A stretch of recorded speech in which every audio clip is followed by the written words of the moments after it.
पश्चिम बंगाल में तो बीजेपी ने जो चाहा वो नहीं हुआ, मगर असम में बीजेपी ने जीत का परचम फहराया है। एक बार फिर से असम में कमल खिला है, लेकिन बीजेपी की जीत के साथ ही ये सुगबुगाहट शुरू हो गई है कि असम में क्या सीएम बदला जाएगा या सीएम सर्बानंद सोनोवाल ही रहेंगे।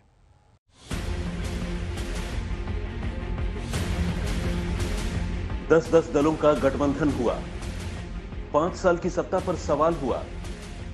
राहुल ने प्रचार में ताकत झोंकी, लेकिन इन सब के जवाब में बीजेपी ने असम में वो कारनामा कर दिखाया जो अब तक कोई और गैर कांग्रेसी सरकार नहीं कर सकी थी। सर्बानंद सोनोवाल की अगुवाई में असम में पहली बार गैर कांग्रेसी सरकार लगातार दूसरी बार सत्ता में आ गई है और बीजेपी इस जीत की वजह 5 साल में प्रदेश में किए गए अपने काम को बता रही है।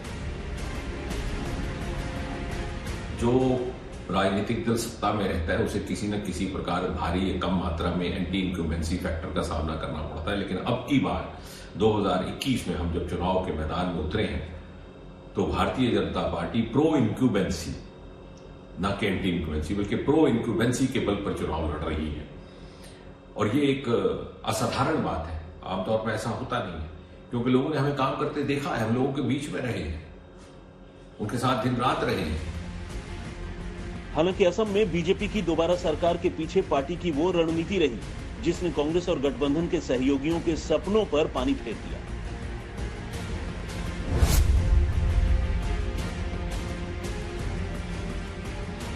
नतीजे साफ संकेत दे रहे हैं कि बीजेपी असम में कांग्रेस गठबंधन में शामिल बदरुद्दीन अजमल पर लगातार निशाना साधते हुए हिंदू वोटों के ध्रुवीकरण में सफल रही।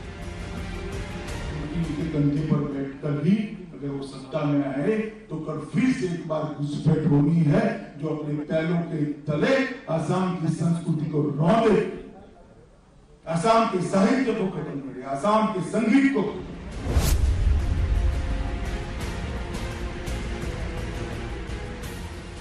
चुनाव की शुरुआत में भले ही बीजेपी नागरिकता कानून को लेकर खुलकर अपनी राय नहीं रख रही थी, लेकिन बाद में बीजेपी इस मुद्दे को चुनाव के केंद्र में लेकर आई।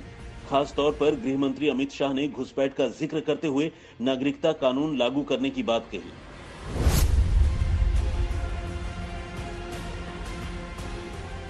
असमिया वोटरों के अलावा बीजेपी की सोशल इंजीनियरिंग की रणनीति भी सफल रही। कार्बी, दिमासा, मिशिग, राभा और तिवा समुदाय के मतदाता भी पार्टी के पक्ष में खड़े दिखाई दिए। इसके साथ ही सर्बानंद सोनोवाल का चेहरा और हेमंत बिस्वा शर्मा की जमीनी पकड़ ने बीजेपी की जीत की पूरी पटकथा लिखी।